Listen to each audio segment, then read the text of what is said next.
चार्ली कहाँ है जल्दी बोल। Halo sahabat, Assalamualaikum. Semoga sehat selalu dan senantiasa berbahagia. Terima kasih sudah subscribe dan menyimak video-video LK21 Revive. Semoga Tuhan Yang Maha Esa selalu memberikan rezeki yang berkah dan berlimpah ruah untuk sahabat semua. Nah, sebelum kita masuk ke alur ceritanya, kita sama-sama dulu nih para penonton setia LK21 Revive. Yaitu terima kasih buat Icit Peter dari Jawa Tengah, Yuliani dari Mojokerto, FTV Gondrong dari Jakarta, Arya di Channel, Rizal Nduru dari Brastagi, Usman dari Batam, Force 86 dari Kalimantan Timur, Ardo dari Bangka Belitung, Octavianus dari Tanjung Priok, Sintayasih, Bram Jaya dari Busan, dan buat teman-teman semua yang belum mimin sapa, nanti di next video ya. Oke, kali ini LK21 Revive akan membawakan sebuah alur cerita film yang berjudul Karam. Bagaimana keseruan filmnya? Nggak perlu banyak basa-basi, ini dia alur cerita filmnya.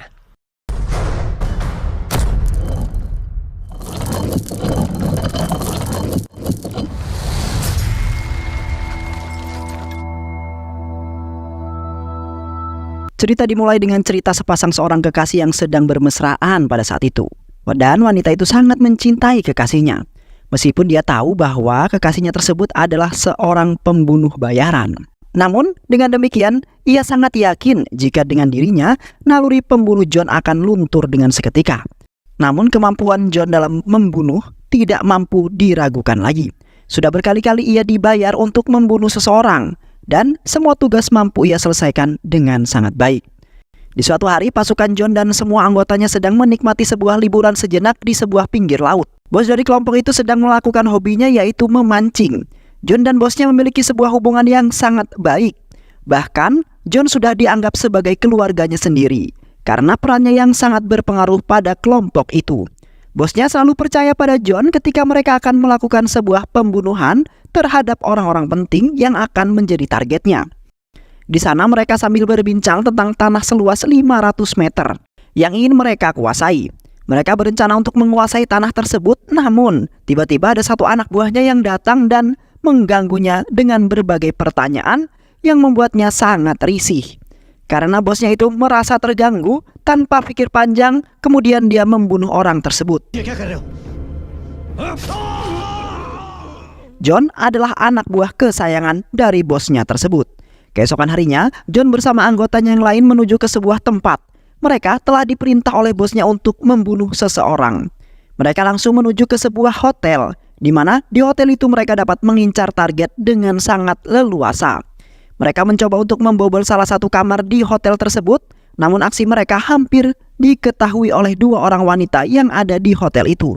Tetapi ketika melihat John, mereka malah terpesona dengan aura John yang sangat tampan. Mereka kemudian meninggalkan John dengan begitu saja tanpa ada rasa curiga sedikit pun. John kemudian melanjutkan aksinya untuk mencari sesuatu yang ada di kamar hotel tersebut. Mereka menempati kamar hotel itu dengan mengincar Javed. Javed memang menjadi incaran mereka dan berikutnya, menurut informasi, ia berada di sebuah hotel itu dan akan dibawa pergi. John dan kawanan bersiap untuk menembak Javed dari kamar tempatnya saat ini. Dia mulai mempersiapkan sebuah senjatanya. Pada saat itu yang bersamaan, Javed keluar dari gedung itu dan akan menuju ke sebuah mobil. Hal tersebut menjadi sebuah makanan empuk bagi John. John langsung mengincarnya melalui sebuah skup senjatanya itu. Saat perkiraannya sudah matang, dia menembak tepat pada kepala Javed, membuat Javed langsung mati dengan seketika juga. Namun sial bagi John dan teman-temannya, keluarga yang menempati kamar ini sedang pulang dari kepergiannya. Kawanan John langsung menembak mereka. Ibunya yang menjadi sasaran pertama. Setelah berhasil dilumpuhkan, dia menembak ayahnya hingga tewas. Namun betapa terkejutnya John saat melihat orang yang sebenarnya adalah kerabat dekatnya John. Apalagi anaknya itu memanggil John adalah paman. Sialnya anak itu juga ikut tertembak oleh John. John tidak sengaja membunuh mereka, karena John tidak sadar bahwa mereka adalah saudaranya sendiri. John dengan begitu sangat menyesali kejadian yang ada di kamar itu tadi. Tapi mau tidak mau, John harus melupakan itu semua dan kembali fokus pada pekerjaannya sebagai seorang pembunuh bayaran yang profesional. John kemudian kembali dan bertemu dengan orang-orang yang menyuruhnya membunuh. Di kontraknya, dia menyebutkan bahwa rumah itu kosong, tidak ada orang. Namun pada kenyataannya rumah itu berisi keluarga John. John sangat marah dengan orang yang menyuruhnya tersebut. Hampir saja dia membunuhnya. Untung amarahnya mampu diredam oleh teman-temannya pada saat itu. John sangat menyesal hingga kini. Dia bahkan mempensiunkan pistol yang digunakan untuk membunuh kerabatnya. Sementara anak buah Japhet kini sedang berdiskusi bersama-sama. Mereka membahas kematian Japhet. Mereka kemudian merencanakan untuk melakukan sebuah aksi balas dendam kepada siapapun yang telah membunuh bosnya tersebut. Di sisi lain, polisi sedang menyelidiki tempat kejadian perkara. Polisi mendapatkan informasi bahwa korban adalah Nages. Dia seorang major angkatan yang awalnya sedang pergi liburan. Jadwal sebenarnya dia harusnya pulang minggu depan. Namun untuk menghadiri pernikahan seseorang, mereka kemudian pulang dengan lebih cepat. Polisi sadar bahwa dia hanya menemukan 3 orang sebagai korbannya. Sementara keluarganya itu mempunyai 2 orang anak. Polisi lantas mencari 1 anaknya lagi. Ternyata anaknya itu sedang berada di balkon dan bersedih dengan sangat akibat kematian dari keluarganya itu. Anak itu merasa frustasi, apalagi dia tahu bahwa pembunuhnya adalah pamannya sendiri. Masih terbayang dengan jelas di dirinya ketika pamannya itu menembakkan sebuah pistol ke orang tuanya dan juga kakaknya. Mereka tak mempunyai siapa-siapa lagi. Ia berniat untuk melompat dari balkon di kamarnya. Namun untungnya polisi itu berhasil membujuk dan menyelamatkan si bocil tersebut. Di suatu konser seorang penyanyi sedang bernyanyi. Di saat yang bersamaan, John datang untuk menonton konser tersebut. Wanita itu terlihat sangat senang dengan kehadirannya John. Begitu juga dengan John yang begitu menikmati lagu bawaan penyanyinya itu. Namun raut wajah John tidak bisa dibohongi. Ia masih sangat memikirkan kejadian pembunuhan tadi. Setelah selesai bernyanyi dan semua penonton pergi, wanita itu menghampiri John. Wanita itu adalah kekasihnya John. Dia sangat bersemangat menceritakan apa yang dialaminya selama konsernya tadi. Sementara dia melihat John agak sedikit rada aneh. Dia sangat murung dan tidak tersenyum sama sekali. Di satu sisi, wanita itu sangat excited untuk menyambut tanggal 15, yang mana itu merupakan anniversary dari pertemuan mereka selama 3 tahun lamanya. Meski John tidak mengingatnya, namun tidak masalah bagi Salina. Mereka kemudian merayakan hari jadi mereka di rumahnya dengan kecil-kecilan. Sambil makan malam bersama, namun Salina terus melihat John yang nampaknya banyak pikiran. Dia terlihat tidak menikmati perayaan tersebut. Dia hanya bisa tertunduk lusuh. Tak ada lain yang dipikirkan John saat ini, selain aksinya tadi siang. Dan di saat yang bersamaan, berita televisi menyiarkan tentang pembunuhan di hotel tadi dilakukan oleh John. Salina awalnya biasa aja, namun ketika korban itu ditunjukkan fotonya, dia menyadari bahwa itu adalah kerabatnya John. Dia mulai menyadari apa yang terjadi pada John saat ini. John dengan sedihnya bercerita apa yang telah dilakukannya tadi. Pembunuhan keluarga yang merupakan kerabat dekatnya, John dilakukan dengan tangannya sendiri. Masih terbayang jelas bagaimana mereka ketakutan dan teriakan keponakannya yang masih lugu tersebut. John benar-benar tidak tega, namun nasi sudah menjadi bubur. Salina sudah paham betul dengan kondisi pasangannya tersebut. Dia memberikan pelukan hangat untuk John sambil menyemangati John dan memberi sebuah sedikit pencerahan. Karena keluarganya itu sebenarnya cukup dekat dengan John. Di rumahnya Yunus, sekelompok anak buahnya mendapatkan penyerangan dari orang yang tidak dikenal, sambil meninggalkan sekuntum bunga yang ditunjukkan untuk Yunus. Kemudian Yunus mendapatkan telepon dari rivalnya yang mengancam akan membunuh Yunus dalam waktu dekat. Dan bunga itu adalah simbol untuk peti matinya nanti. Di sisi lain, di saat John mimpi buruk, dia bermimpi bahwa calon istrinya itu dibunuh oleh sekelompok orang dengan menggunakan sebuah senjata. Mimpi itu kembali membuat John merasa bersalah, hingga terbesit niat dari dirinya untuk menyerahkan dirinya ke kantor polisi. Calon istrinya melarang John untuk menyerahkan dirinya ke kantor polisi. Calon istrinya khawatir jika John akan ditahan sangat lama. Sementara pernikahan mereka akan berlangsung sebentar lagi. Setelah diyakinkan oleh pasangannya itu, John akhirnya mengurungkan niatnya untuk menyerahkan diri.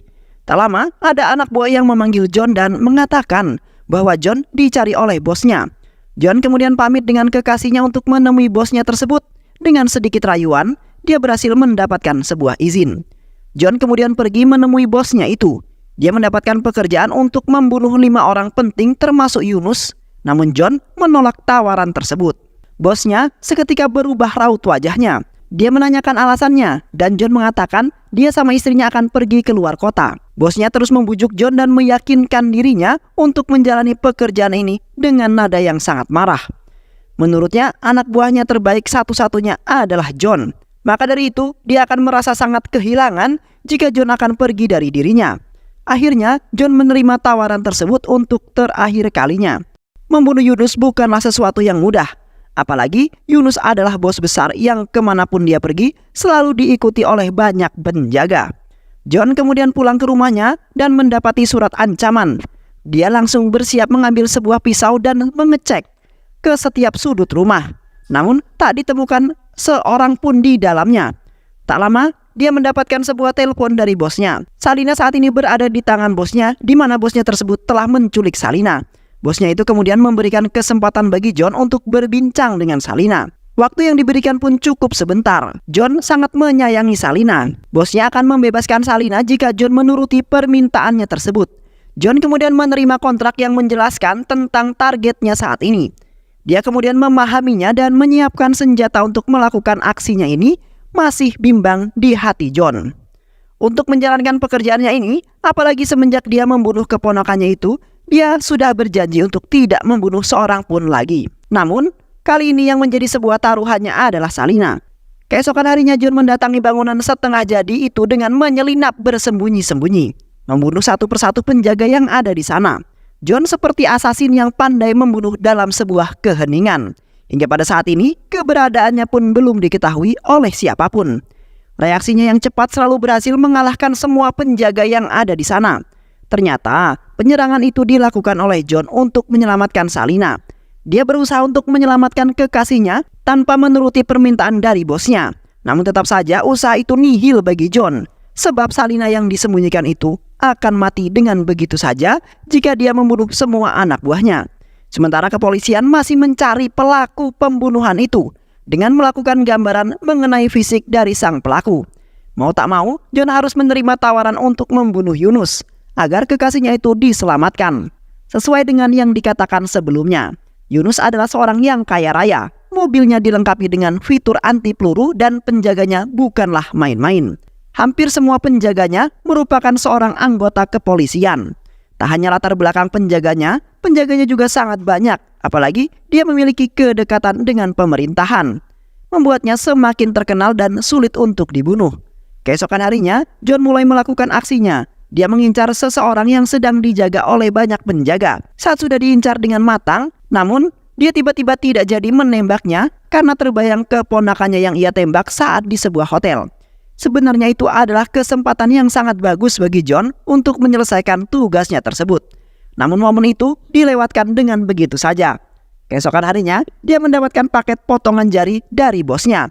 Itu adalah jari manis dari kekasihnya. John sangat bersedih akan hal tersebut dan membuatnya membulatkan tekad untuk menyelesaikan tugas ini agar kekasihnya cepat dikembalikan. John kemudian menyelinap ke sebuah klub malam. Dia mengincar satu orang yang akan dibunuhnya. Hingga dia berhasil secara diam-diam membunuh seseorang yang menjadi targetnya tersebut. Pengawas itu kecolongan dan John mampu melarikan diri. Di kantor kepolisian, terdapat polisi yang pandai dalam membuat sebuah sketsa wajah seseorang. Dia membuat gambaran wajah pelaku pembunuhan itu sesuai dengan apa yang diceritakan oleh anak kecil tersebut. Saat melihat gambaran itu, anak itu merasakan trauma dengan sangat memuncak. Namun polisi menyadari bahwa orang itu adalah orang yang sama yang ditemui di sebuah klub semalam. Saat ini Salina masih dikurung oleh bosnya John. John akhirnya jujur pada Salina melalui sebuah telepon bahwa syarat untuk melepaskan Salina adalah dengan cara membunuh 5 orang termasuk Yunus.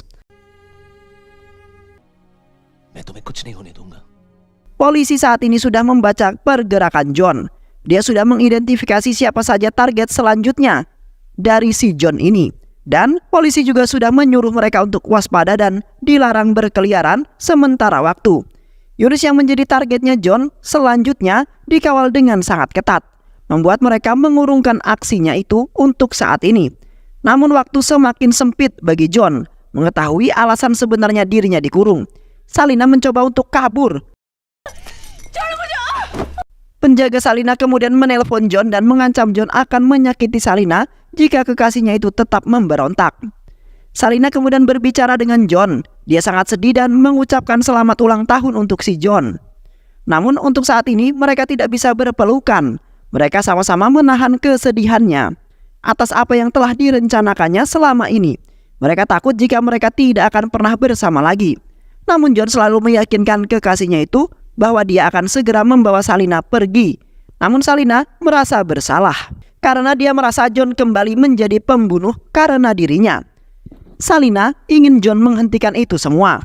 Akhirnya dia memutuskan untuk bunuh diri. Dia dibawa oleh penjaga bosnya untuk ke rumah sakit terdekat untuk menyelamatkan nyawa Salina karena akan sangat berbahaya jika John mengetahui hal tersebut. Sementara John saat ini hanya bisa merenung. Dia tak bisa berbuat banyak.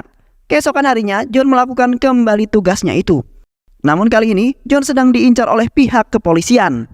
Mereka melakukan sebuah perencanaan untuk melakukan penangkapan pada John dengan menganalisis rute mana saja yang akan didatangi oleh si John. Hingga akhirnya polisi menemui titik tengah keberadaan John dan dia sangat yakin bahwa benar saja ketika John berada di sebuah gedung. Di saat yang bersamaan polisi datang ke gedung yang sama. John menyadari itu langsung bersembunyi dan polisi meminta semua akses CCTV untuk mengetahui keberadaannya si John. Tak lama kemudian orang yang diincar oleh John itu datang dan dikawal dengan sangat ketat, termasuk kepolisian yang menyelidiki kasus ini. Sementara John saat ini sedang berada di sebuah atap gedung. Keberadaannya tidak bisa dideteksi sama sekali oleh para polisi itu. Dia mencoba untuk menjatuhkan ornamen yang ada di atas dengan sasaran orang incaran yang ada di bawahnya. Namun aksi itu tidak sepenuhnya berhasil. Karena dari 2 orang targetnya, polisi berhasil menyelamatkan salah satu darinya. Kepolisian langsung berusaha menyerang John. Sial bagi John karena pada salah satu itu anggotanya tewas terbunuh oleh para polisi. Sementara John berhasil membunuh orang incarannya yang satunya lagi saat dia dibawa keluar hotel dengan senjatanya. Di sisi lain, kekasih John berhasil diselamatkan. Saat ini kondisinya belum stabil, masih sangat lemah karena banyak darah yang keluar. Namun di saat ini sudah sadar.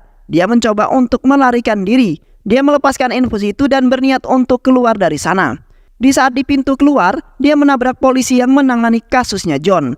Ternyata anak kecil itu dirawat di rumah sakit itu. Hal tersebut yang kemudian membuat polisi itu akhirnya bolak-balik ke rumah sakit. Polisi sudah berhasil menemukan tempat tinggalnya John. Diketahui dia hanya tinggal dengan seorang istrinya. Sementara istrinya John saat ini melarikan diri. Bosnya itu kemudian marah besar kepada penjaga Salini karena dia tidak becus menjalankan pekerjaannya. John berhasil membunuh target 2 orang yang ada di gedung tadi.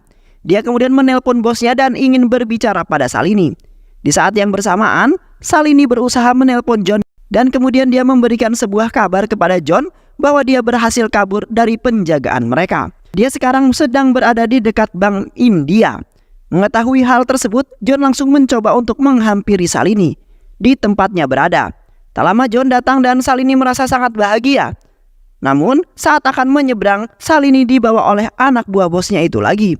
John mencoba untuk mengejarnya, namun itu tidak berhasil. Di sisi lain, kepolisian sedang menggerebek rumahnya John. John menelpon polisi yang menyelidikinya selama ini. Dia meminta polisi itu tidak untuk bertemu. Dia meminta tolong pada polisi untuk membantunya menyelamatkan Salini karena dia sedang hamil. Mereka kemudian sepakat dengan tawaran masing-masing. Jika polisi itu mampu menyelamatkan Salini, maka John akan menyerahkan dirinya. Dan polisi menyuruhnya untuk datang ke kantor polisi. Namun keesokan harinya, John datang ke rumah Yunus. Dia memiliki sebuah rencana untuk memanfaatkan polisi dan anak buahnya Yunus. Baru saja datang, dia sudah dihadapkan dengan banyak prajuritnya, lengkap dengan persenjataan laras panjangnya. Dia datang ke rumah Yunus untuk meminta tolong pada para polisi penjaganya membantu menyelamatkan Salini.